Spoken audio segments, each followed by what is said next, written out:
বিশেষ করে আমরা এই কমন রুম সম্পাদক শর্মা, তাকেও ধন্যবাদ জানাই। তার আবেদনের প্রেক্ষিতে বিশ্ববিদ্যালয় কর্তৃপক্ষ তাৎক্ষণিকভাবে সাড়া দিয়ে এখানে সংস্কার কাজটি করেছে। আমরা ইতিমধ্যে কলা অনুষদের উদ্যোগে আমরা যে আমাদের যে কমন রুম আছে ছাত্রীদের, সেটার সংস্কারের কাজ আমরা হাতে নিয়েছি।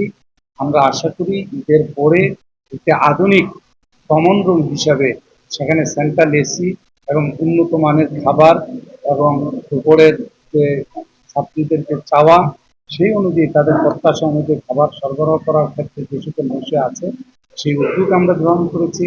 আমরা আশা করি যে এই বিষয়গুলো, ছাত্রীদের যে সকল দাবি আছে, সেগুলো আমরা কর্তৃপক্ষের মাধ্যমে যথাযথভাবে পূরণে সচেষ্ট থাকবো। আপনারা জানেন এই 24 উত্তর বাংলাদেশে এই মুহূর্তে যে ঢাকা বিশ্ববিদ্যালয়ের যে প্রশাসন রয়েছে, তারা খুবই আন্তরিক। শিক্ষার্থীদের দাবির সাথে তারা তাদের ডাকে সাড়া দিয়ে সকল উদ্যোগকে তারা স্বাগত জানায় এবং বিশ্ববিদ্যালয়ের স্বাদ এবং সাধ্যের সমন্বয়ে এই কাজগুলো তারা করে যাচ্ছে। এবং আমি কলা অনুষদের ডিন হিসাবে আমি কথা দিচ্ছি আপনাদেরকে, এই কমন রুম সহ নিচের যে কমন রুম আছে, আগে প্রক্টর অফিস এবং ঢাকা বিশ্ববিদ্যালয়ের কলা অনুষদ দায়িত্ব পালন করতো এবং তাদের আবেদনের প্রেক্ষিতে দুই জায়গা থেকে হলে একটু সমস্যা হয়। দুই জায়গা থেকেই থাকবে যে দায়িত্ব যতটুকু যাচ্ছিল, কিন্তু এখানে সংস্কার সহ আনুষঙ্গিক যে বিষয়গুলো আছে আমার অফিস সেগুলো দেখবে। আমরা সচেষ্ট থাকবো তাদের দাবির সাথে এবং আমরা আশা করব শিক্ষার্থীরা তাদের যে ন্যায্য দাবি, তাদের যে সমস্যাগুলো, সেগুলো যদি যথাসময়ে বিশেষ করে ঢাকা বিশ্ববিদ্যালয় কর্তৃপক্ষের নজরে আনেন, আমরা সর্বাত্মক চেষ্টা করব এই শিক্ষার্থীদের দাবি পূরণে। তাদের যেন কোনো রকম পিছপা না হয়, তারা আন্তরিক হয়, সেটা আমি কথা দিচ্ছি। এবং আবারও সবাইকে ধন্যবাদ জানিয়ে এবং শিক্ষার্থীদের অধিকার সংরক্ষণে আমরা সচেষ্ট আছি এবং থাকবো, এই প্রত্যাশা ব্যক্ত করে আমি আমার বক্তব্য এখানেই শেষ করছি।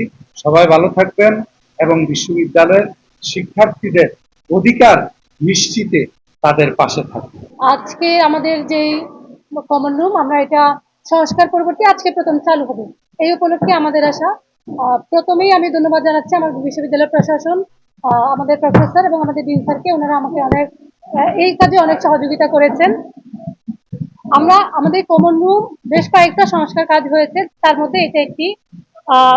এটাতে আমরা যে কাজগুলো করেছি বা করব, মানে আমরা টাকা পেয়েছি বা বলা যায় যে টেন্ডার পেয়েছি, সেই কাজগুলো আমি বলি।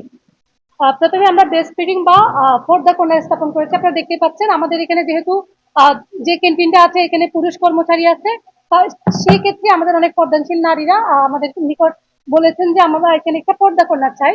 আমরা আমাদের আমরা সেটা করি। আমাদের এখানে দুটি ওয়াশরুম ছিল আগে, এগুলোর ব্যবস্থাপনা ছিল অনেক উপরে, যার কারণে কয়েকটা শিক্ষার্থী ওখান থেকে পরে কোমর ভাঙার মতো মানে বেশ কয়েকটা অভিযোগ আমরা পেয়েছি। পরবর্তীতে আমরা বিশ্ববিদ্যালয়ের প্রশাসনের নিকট আবেদন করি এই ওয়াশরুম গুলো টোটালি ভেঙে নতুন করে টাইলস দেওয়া করে ওয়াশরুম গুলো তৈরি হয়েছে। আপনারা চাইলে দেখতে পারেন, আজকে প্রথম যেহেতু চালু হয়েছে আপনারা দেখতে পারেন। আর আমাদের এখানে যত ফার্নিচার আছে আমরা সবগুলোই পলিশ করিয়েছি।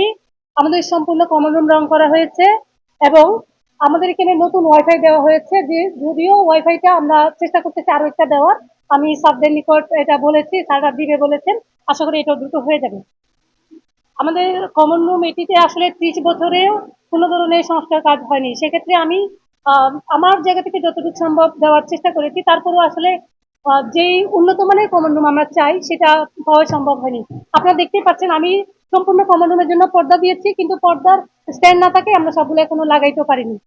শুধু স্ট্যান্ড না থাকা অবস্থায় পর্দাগুলো আমরা এনে রেখে দিয়েছি। আর আমরা এখানে পানির ফিল্টার দিয়েছি, ওয়াশরুমে গন্ধ দূর করার জন্য অ্যাডজাস্ট ফ্যান দিয়েছি, নামাজ রুম সম্পূর্ণ নামাজ রুমে আমরা কার্পেট দিয়েছি। আর হচ্ছে প্রয়োজনীয় লাইট, সুইচ বোর্ডের কাজটা এখনো হয়নি, লাইট ফ্যান যত ধরনের প্রয়োজন ছিল আমরা সবগুলো সংযোজন করার চেষ্টা করেছি।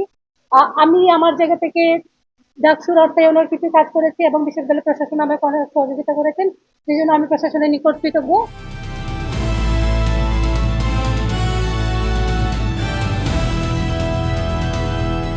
দিনাজপুর টিভি, মানুষের জীবনের কথা বলে।